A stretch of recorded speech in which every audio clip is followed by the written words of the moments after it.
they've actually already developed an IAP course on energy and human development to happen over IAP, and they would like to kind of share some of their plans and the curriculum with you and get feedback. So if you can stay after the talk for like 10 or 15 minutes just to let them kind of quickly run through it and offer your thoughts, I think that would be really helpful to them, and any ideas that come from it as well, would be really useful to all of us. So just wanted to say that, and then wanted to thank Peter Kang for joining us tonight.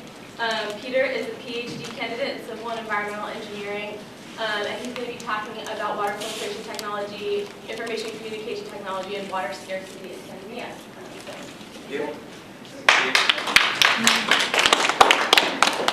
Good evening. My name is Peter Kang, and I'm a PhD candidate in course 1.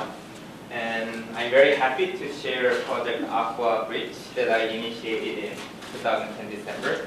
And we aim to tackle drinking water issues in developing countries. So brief overview, I will start by explaining why I initiated this project, and then brief introduction to actually what we do. And then I will show you some photos about how we work on site. So I visited site 3 times for past 3 years. So I will show you how we work for past 3 years. And then lastly, I will show you web-based ICT platform that we are very excited about, and we are very actively working on to improve it. So I will conclude with that. So how it got initiated.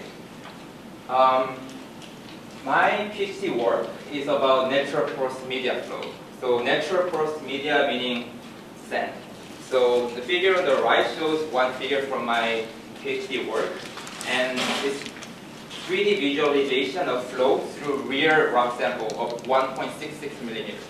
So it's quite surprising how complex the flow is, and I'm trying to understand how to quantify this flow through porous media. So why we care about this natural porous media flow? So there are so many examples, but I just want to highlight with 2 key examples. First is seawater intrusion due to global warming. As you all know, due to climate change and global warming, if A was before sea level rise, as global temperature increase, there will be increase in sea level. And what happens is there's a tendency of seawater intrusion to the land. And what this is happening is the contamination of groundwater due to the seawater intrusion. And it becomes undrinkable, basically. And this is happening all over the world. Second example about natural porous media flow is geologic carbon sequestration, which is the main research area in our research group. And the idea is to capture massive amount of greenhouse gas, mainly CO2, from power plants, and then basically sequester it deep underground, about 3 kilometers. And to predict and to quantify the uncertainty, the key is to understanding porous media flow. So I was very enthusiastic about my PhD work, and then one day I found very inspiring video about Susan Marcos. She's here, and she's senior lecturer in our department. And basically, this video was about how she's tackling drinking water issues in developing countries. And it really inspired me. And what really surprised me was one of the technologies that Susan was working on, named Quantum arcing filter, was basically based on flow through natural porous media. So another good reason to study natural porous media flow, which is drinking water issues. So as you all know, more than 10% of world population still do not have access to clean drinking water. And surprisingly, 2 of the most promising water purification technology is based on natural porous media flow. So according to 2008 review paper, he basically chose 5 most popular water purification technology in developing country context, and he scored it. And top 2 is ceramic filters and biosand filter, which is based on natural porous media flow. So first, biosand filtration is what I use in our site in Tanzania, and it is basically a container simply filled with natural porous media, and it removes minimum 90% of harmful bacteria. And the second one is ceramic filters, which Susan and Amelia is actually working on, and I recently joined the team to collaborate. And it's really interesting how they make it. So it's basically clay mixed with dust or rice husk, and then you burn it. And what happens is this rice husk mixture get combusted and it becomes porous. So if you see the very detailed image, you can see the rice husk got combusted. And by just pouring water into this ceramic filter, you can kill most of bacteria. So after researching on this, I decided to take Susan's class in 2011 spring semester and initiated Aqua-Bridge. So our vision is that we believe that every human being is entitled to clean water, and we are trying to give uninterrupted access to safe water to everyone. So who we are? This is a team. So we have Eugene Shin, who is an NYU master student and an ICT expert, and we have Praktik Shah, who is a microbiologist in Broad Institute, and myself. So what do we do? So our ultimate goal, of course, is to bring clean water to the community, and how we do it is combining appropriate technology with web-based ICT platforms. Yes. Can you say what ICT stands for? Information Communication Technology. I will get into it in soon. Yeah. So, but before going into ICT platform, let me explain what I mean by appropriate technology. So, definition is diverse, but the common definition that I think is appropriate technology has to be small scale, decentralized, labor intensive, energy efficient, environmentally sound, and locally producible. And we believe that appropriate technology is the right approach to tackle drinking water issues in developed countries.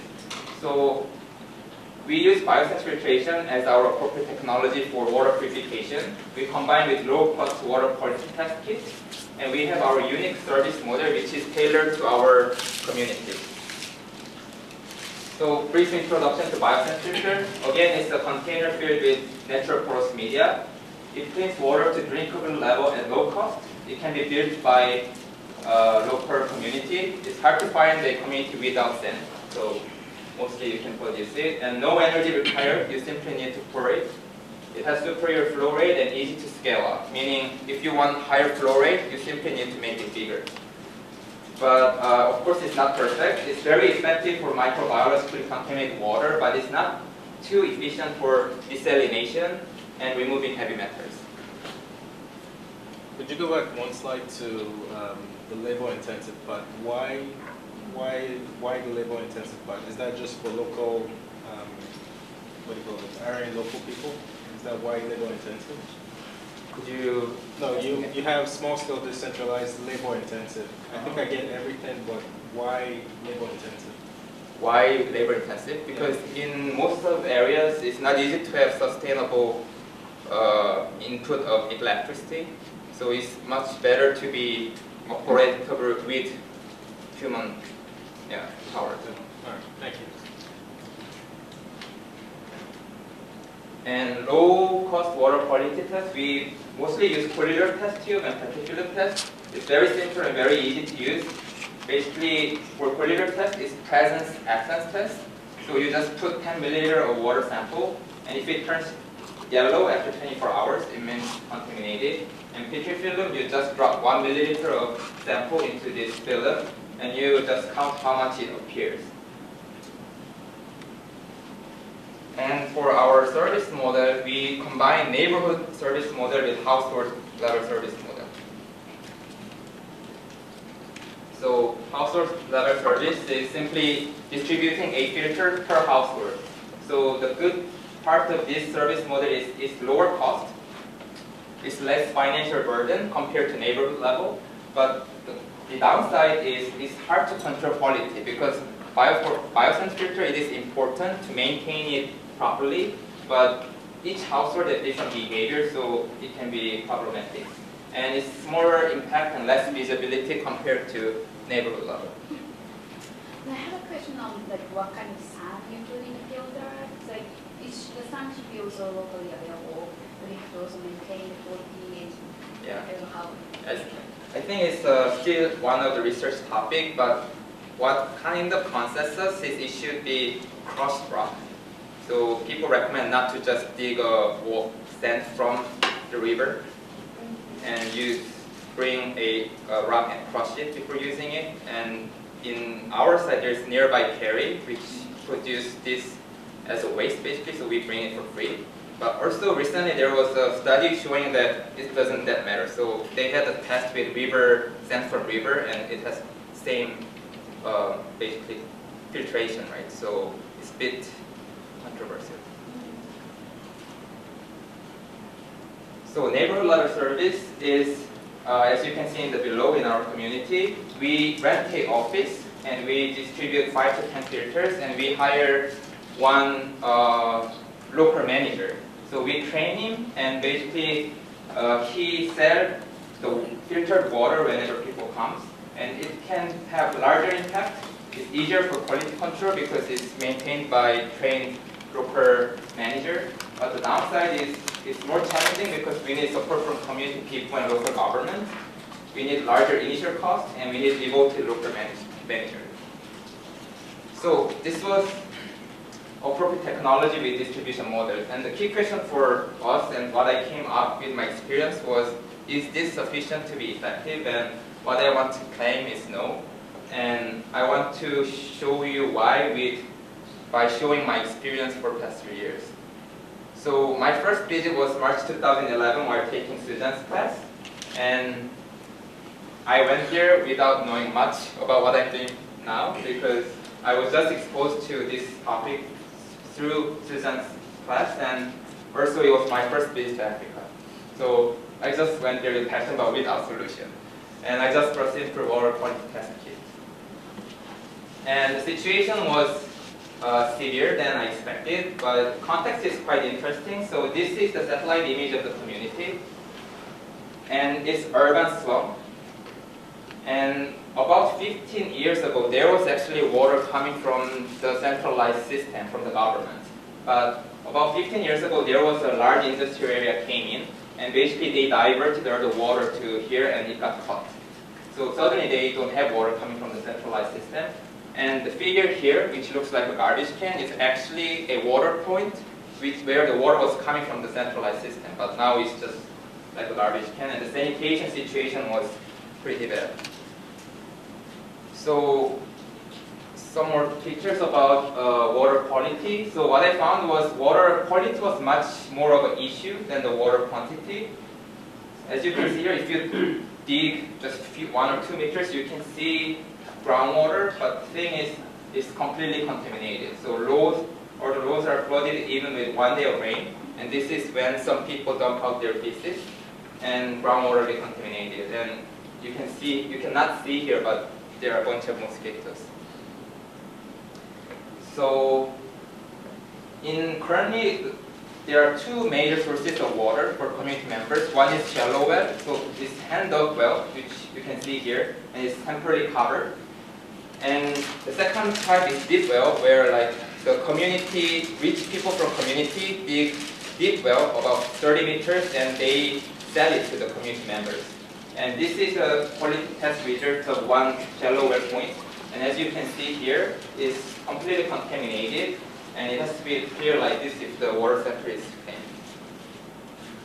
And we were successful at least to raise the awareness, and we got appeared in the local newspaper in the Citizen. And the quiz. So can you guess where this water is coming from? I know Susan knows the answer, but anyone? So it was our hotel. Of course, it was very low-cost hotel, not fancy one, but we were shocked. It was 2 days before that we were departing, and I was showering, making everything with this, but yeah, this is the situation. So at least I was very happy to build a trust relationship with local women. I was very moved by how much trust they give me, so basically I promised them I will come back soon with better solution, and those are women that I work with on site.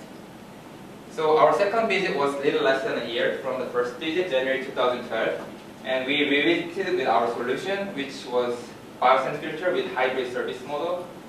And the way we work on site is always with long discussion with local women. So every day when I enter the community, I just sit down, I gather 5 to 10 women and continue to discuss for minimum 1 to 2 hours.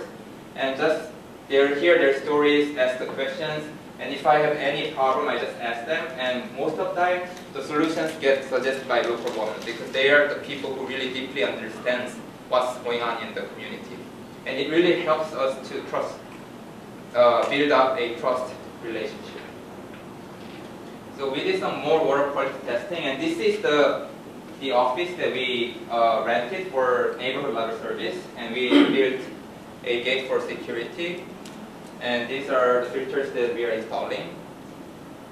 And we did some Good Time with Children painting and also open house for advertising and educating people. So that was up to my second visit. And I came up with limitation. I felt whenever I'm there, I got excited, they got excited, we always work together. But when I'm not there, I have no idea about the community situation. And of course, I have a local contact person, but it's really hard to be in touch like every week and follow up what's going on. And due to this fact, we cannot make any kind of data-driven decisions, like where to distribute filter for the next set of filters. So also, the information gathered during the past 2 visits became untraceable. Like all the interviews or the water quality test, like it's there, but I don't know how to manage it and how to analyze it. So what we proposed was to come up with web-based ICT platform that I will explain soon. And the key thing that we did for the third visit in July 2013 was gathering the initial input data for our ICT platform. So this figure shows our survey. So we designed our own questions using our mobile application to ask people about the key questions. And we upload online with GPS location tag. And we also do it for the water quality test with GPS location. And we now also distribute filters with GPS location tag. And it's interesting to introduce our pricing. So now the demand in the community is quite high. They are willing to pay, which didn't happen when I was first there. And we have 2 different pricing. So I just learned after third visit that actually there was kind of hierarchy in the community depending on the economic, financial income. And this was actually proposed by women in the community. So for the middle income class, we charge 5,000 shillings per month, which is like $4. And for low income household, we charge 2,000 shillings. And it got agreed by local government and the local woman. And this shows, again, the introducing our project to community members. And this is the meeting with local government chair. So now we made an MOU agreeing on the collaboration. And I was very happy to see this. So basically, this is community members who came to local government and they wrote down their name and contact and asking the local government for us to install the filters for the next set of filters. And they are willing to pay for this, and which I couldn't imagine for my first visit. So I was keep talking about web-based ICT platform. So let me introduce. So why ICT platform? Again, we want to make data-driven decisions, and the way we do it with effective data management system using sufficient information collected from our community. So the key concept can be explained with this diagram. So from Kiwalani community, we collect data which is fed by our ICT platform. We analyze it, we transform the data into information, and then we make data-driven decisions. And the same information can be also used for effective storytelling to our project followers, to the general public. So what data we collect? So first is a survey. So it's open source mobile application developed by Columbia University named FormHub. We can design our own question. We can ask people on site, and we can just upload it, and they even provide simple analyzed tools. And the second step is water quality information. So we take water quality test. After 24 hours, we take photo and upload it to our ICT platform with GPS location. And what we are mostly excited about and we are currently working on is the crowdsourcing information from the community members using Twilio, which is the texting. So most of the community members on site have very simple mobile phone, which is not smartphone, but they can text. So how it works is people can basically text, and what Twilio does is it feeds all the text posting information into our ICT platform. So for example, if there was disease outbreak, people can just text us with the number, designated number representing our project, and then it will just pop up in our ICT platform, and we can just send out all the text message back to the community members with simple message, boil water, wait, we will react. The first one is rent fee collection. I think most of you will know M-Pesa system. So people can also pay for the rent fee using M-Pesa system, and this can be also fitted into our ICT platform, and we can analyze change in profit with time in between different regions, and also this can be open to the general public. And the last set of data is GPS tracking with photo info. So the project manager of our project usually records his GPS location and take photos, and this will be also uploaded, and we can analyze it for our working history and it's very effective for storytelling. So I will show you my one-day GPS tracking on site in 2013, July 18th. So this is myself running around like crazy. And this was the day that we installed 7 filters in 8 hours from 8 a.m. to 3 p.m. And I walked 6.1 kilometers and I consumed 4,000 kilocalories, so it was a good workout. So this is our neighborhood service station, and this is the Mama Helena's house, which is our base camp usually. So as you can see here, this ICT platform is also very effective and quite powerful for bridging the gap between developed and developing countries through our platform. And it's also powerful for fundraising, so we are thinking about like marking where people need filters, and developed country people can simply donate and adopt a filter, and we can tax them every month with the filter performance information. So in summary, we collect data from the community, we transfer it into meaningful information, and we use it for feedback, such as where to distribute our next set of filters, how to improve filter design, and how is the community accepting our project. So finally, I will show you current status of our ICT platform, but before showing the platform, I just want to compare the Google map of MIT and our Kiwalani community. It's quite interesting. So it's just snapshot, and this is Kilianport, as you can see, and basically there are excessive amount of information covered with photos. And if you want to open restaurant, basically you can just analyze this data to see where are the competitors are. And if you zoom into student center, you can see there's Subway, Bank of America, and I even didn't know there was science fiction library. So it's amazing. But the Kiwalani community, this is the maximum zoom with no information. It's just 2D view of houses, and we cannot extract any information. So let me show you our current status.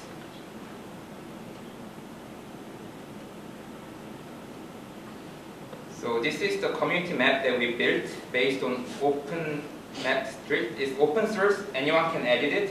And we started to build our own map, and these are marked water sources. And as I told you, there are 2 different sources. One is deep well and one is shallow well. So let's see. So if I click the layer of source type, D representing deep well and S representing shallow well. So let's see the water quality result. And it's quite nice because here you can clearly see all the shallow wells are contaminated, which is represented by yellow. So if you click, you can also see the photo. And deep wells are usually clean, and also community members, that's what I told from community members. But what was even more interesting was actually there were 2 deep wells, as you can see here, were contaminated. So it's not true that deep well is always safe. And when I showed this to community members, basically they were very surprised. So now let's see the new filters that I installed, the 7 filters that I showed you with trajectory, and the filter performance. So fortunately, most of the filters are working quite well. So the figure on the left is after filtration, and figure on the right is the sample that got sampled right before the filtration. So this shows that the filters are working, as here. But unfortunately, there are two filters that is not working, and these are these two filters. And I was curious, so I went back to my survey data and analyzed, and I was surprised that actually these two filters are the only filters that was taken by the household and installed by themselves. So I asked them to wait until technicians arrive and let them install it, but these are the filters that was installed by themselves. So I know now it is very important that the proper technician has to install it. And also, we are keep updating it, but there are some key locations like neighborhood service where it's going on, and our base camp, which is Mama Helena's house, where mamas are making lunch for us every day, and also local government location. So this is more or less the current status.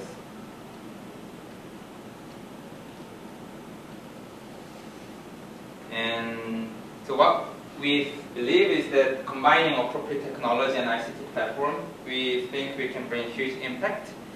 And that was it for the presentation. So, thank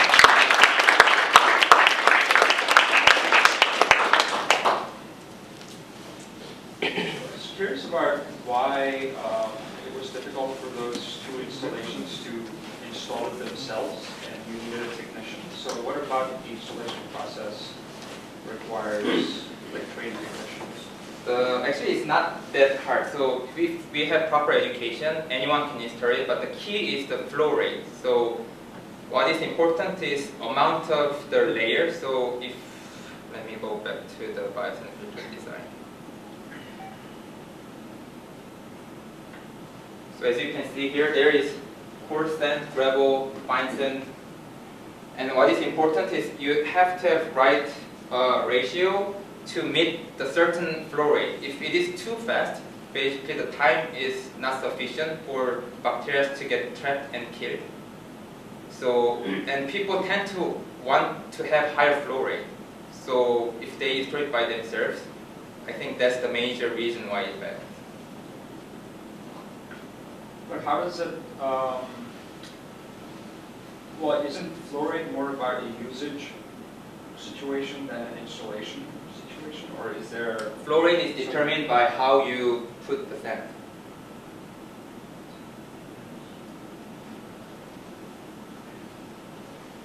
So it sounds like, at least from what you talked about, all of your installations are in one village right now, is that right? Yeah, that's So true. is the goal for this to be like a company that gets scaled up and has broader reach, or is this just like a project for now and then you're going to move on? Or? So definitely the approach that we are taking is community-based. So we want, rather than providing like general solution, I want to deeply understand the community based on our community-tailored ICT platform. So we will start with this community, and then if it gets successful, I will be very happy to move on to other communities. What is the incentive for local people to text you, or like reporting programs and so on? Or is it only the person like hired for the process? Because my experience in Tokyo tells local people don't want to waste money just by fixing sending one text. That's very good question. I think we have the to question. I don't think all of us can hear it. So the question is, what will be the incentives for the local people to send text to us? So, like simply, I think like one situation, for example, like if their children get sick, they will want to know why, right? And they would want to maybe report to us, so that we can explain to them that we can feed you back with a text message, because it's not only one-way communication, we can also send back the text. So they expect response. Exactly, yeah. So also for like rent fee collection, whenever they send us rent fees for M-Pesa, we can simply code automatic text response saying thank you for submitting or paying. So local people can send information, but they can also check information, or somebody like local manager can check or the way to check the text message. So this ICT platform will be open source, so anyone can log in. They have computer. Exactly. So there is no internet access all over the community, but there are like internet cafes nearby. People can go in, but it's true that they cannot check in their house. Yeah. And how do they send How do they text? How do they send information? Also, this is not set up yet, so we are actually working on to set up this. Yeah. So our idea is to every end of month, when they pay for the rent fee, we want to ask them just send us one text message with like code. So it's Yeah. mandatory. Yeah, we want to make it like mandatory, like how do you feel it, like how is the flow rate, like with the simple numbers, we can just ask them to send every month.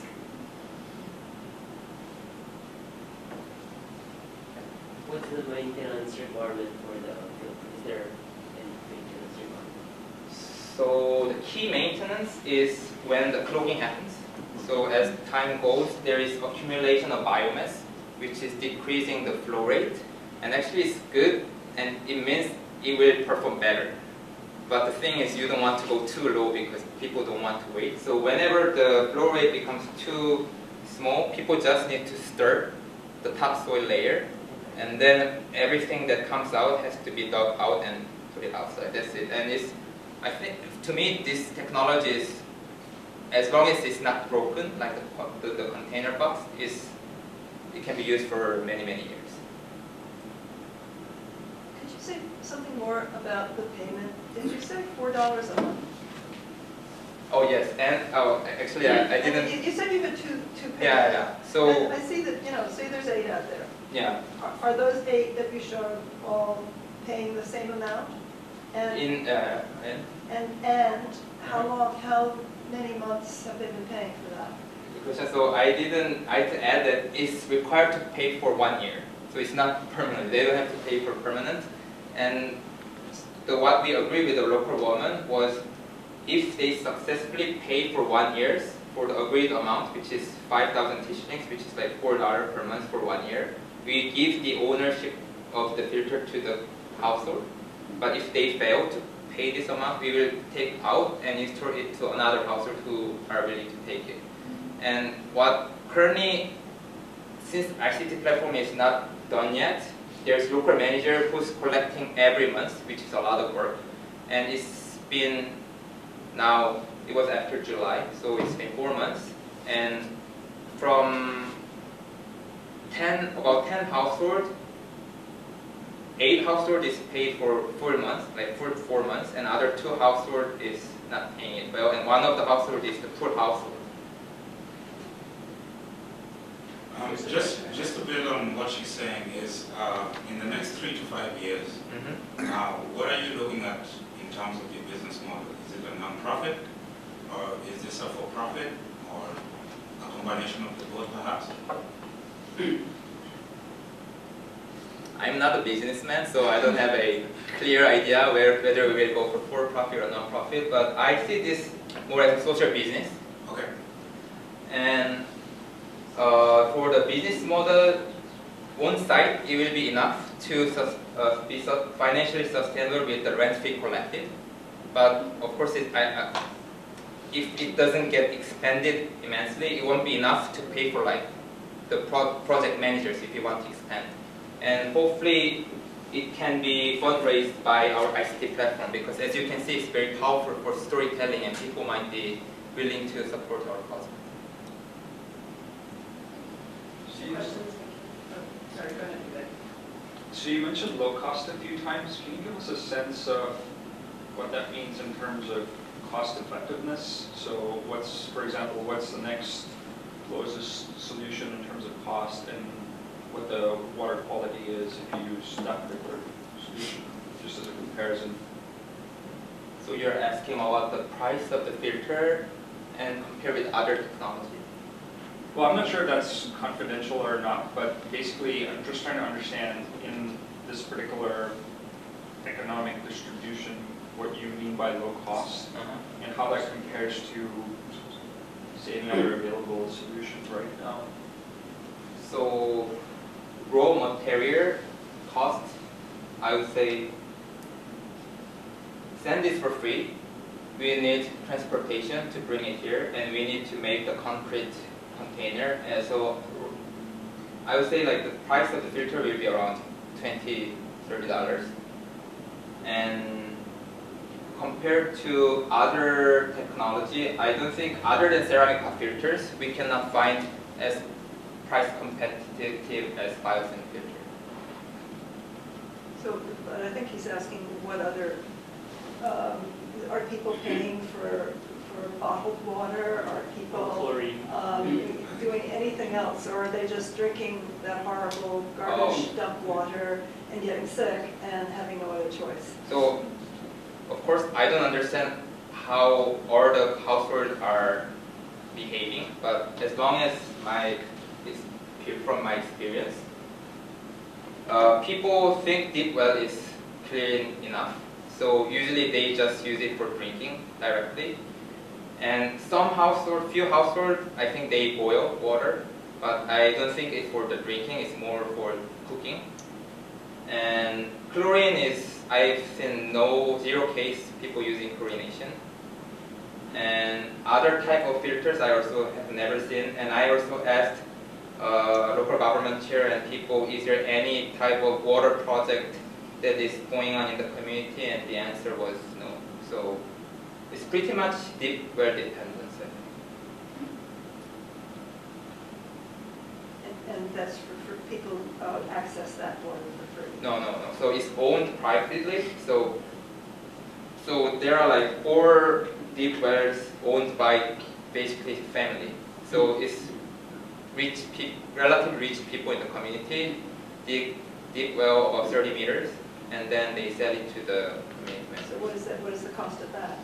Depending on the point, but it's about 100 shilling per 20 liters, which is like 10 cents per 20 liters.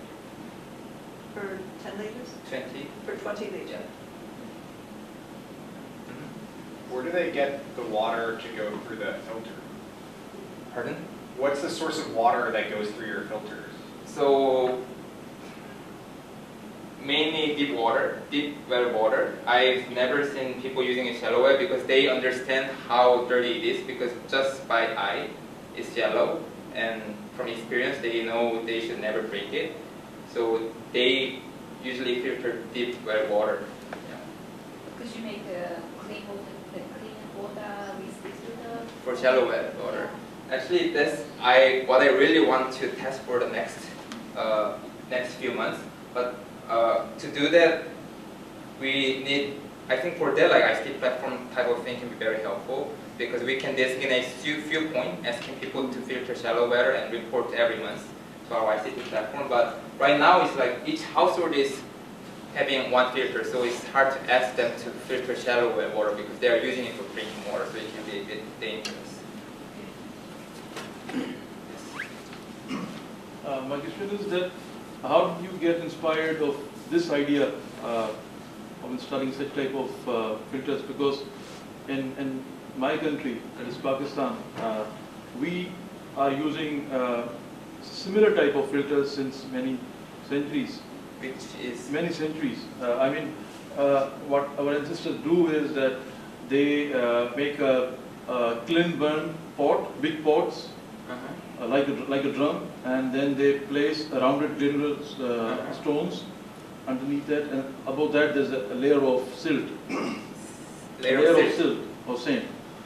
And they pour this water for 24 hours, and after 24 hours the particles, the unwanted particles settle down, and they drink water, and according to them it's as pure as mineral water. So to me, it sounds like a combination of ceramic filter and biosand. It's a slow sand filtration, and it's 200 years old, and it originates from Scotland and England, and spread out into a lot of countries that were the British Empire countries.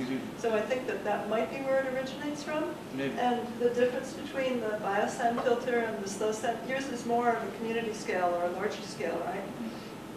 Is that this is, this household scale filter is intermittent, whereas I think yours is continuous. Yes, it's like the City of London has has this as a part of its drinking water treatment system. Whereas this, it can be fed and then, it can be fed intermittently. We can say that it's a modified form of that. That's what it is. Yeah. It's a modified slow sand filter. Yep. It's exactly what it is. Great. And it was invented in the 1980s by a professor of civil engineering at the University of Calgary. And his innovation was to take a slow sand filter and to make it household scale and intermittent. Great. Yeah. Yes, please. So if the issue to having like the household owners install or maintain their own filters of flow rate, isn't there like some changes to the design you can do to limit the flow rate from the onset when it goes in? So you mean any possibility of design improvement? Or, I mean design improvement yeah, to limit the flow rate from the onset. to increase the flow rate? To limit the flow rate, because you were saying it wasn't working for the two. I see. To have a slower flow rate. Yeah. So it's a very good question, but always people want higher flow rate. So it's true that as flow rate decreases, usually the filtration efficiency goes up, but people get unsatisfied. So there's a trade-off, and to me what I am considering is, of course this slow sand filter is very well designed, but I think there's possibility of design improvement. To me, like some part, like it's very tall, but I think we can cut some of the fine sand and gravel to make it smaller and have same filtration efficiency. But to test that, basically we have to do some tests. So it's hard to say without really doing the research. Are the testing materials available in the local market? Like this testing mode? Like what you use to do your tests? Oh, the water quality test. Yeah, you can buy it online or you can order. Yeah, but local store, I'm not sure. I think you have to order it. So the filtering film is from 3M, so you just need to order it by phone. And Alert also I ordered through phone. Yeah. So if people want to test their own water, they need to go to one of your centers? So currently, it's only the local manager who has it because it's also a price. So each test costs like $1. So we cannot distribute too much for people for the financial issues. How often do they have to test? Is it every month? How often they have to test? It really depends on project manager's decision, I think. But what we are aiming for is 1 month, once per 1 month. Per filter? Per filter. Yeah. Yeah, I don't know how much rain they get, but I'm thinking about like Rainwater collector. rainwater kind of collect. Yeah. Yeah, that's a very good point. Actually, not this community, but just neighborhood community, rainwater collecting is being actually practiced. So actually, I had a chance to collect their rainwater and test it. And just to explain,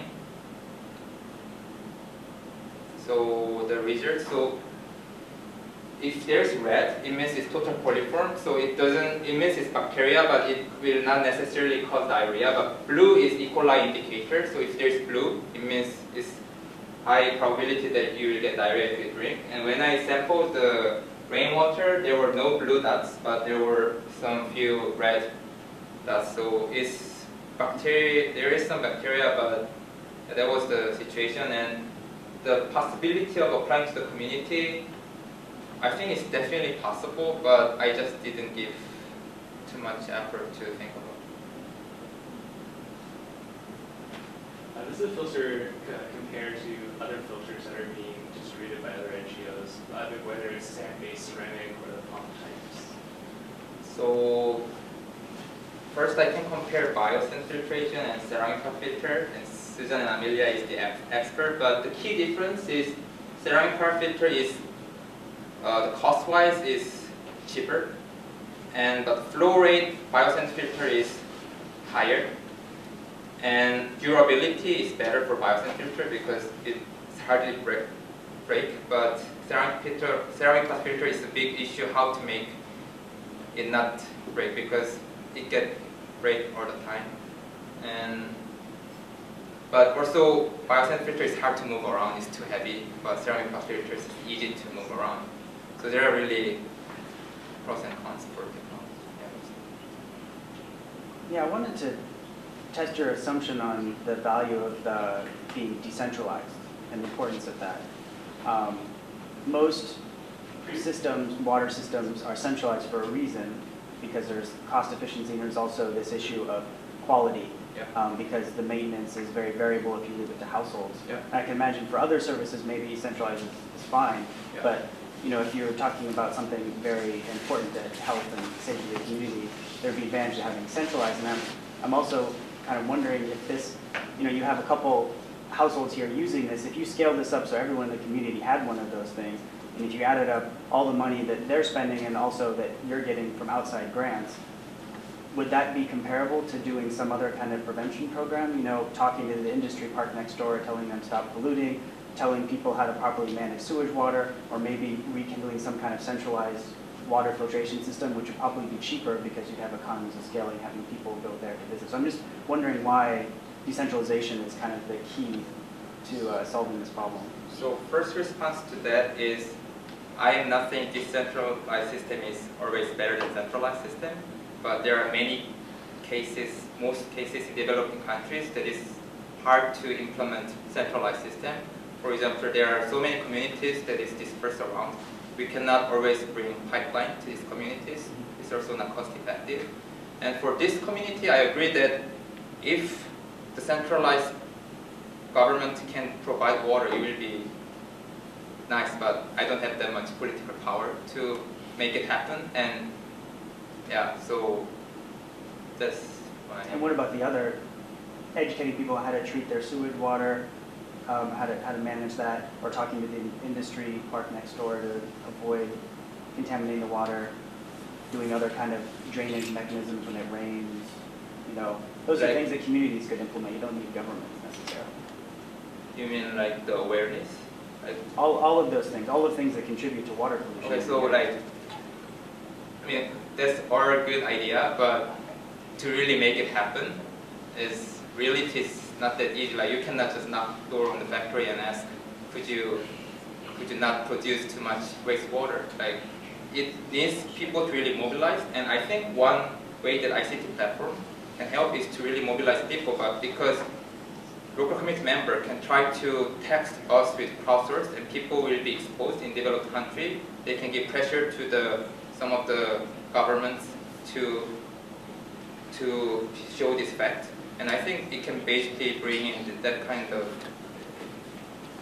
change too. So you think it could transition then, is what you're saying? This could raise awareness, and you could transition to another kind of model, which might of course, be more if there is scalable. better solution, we should move on to that. I'm not saying that we have to stick on to the decentralized system. Okay. Yeah. So we have time for probably about one more question. Mm-hmm. Yeah. What's the next step? What's the next step? Raise money and continue developing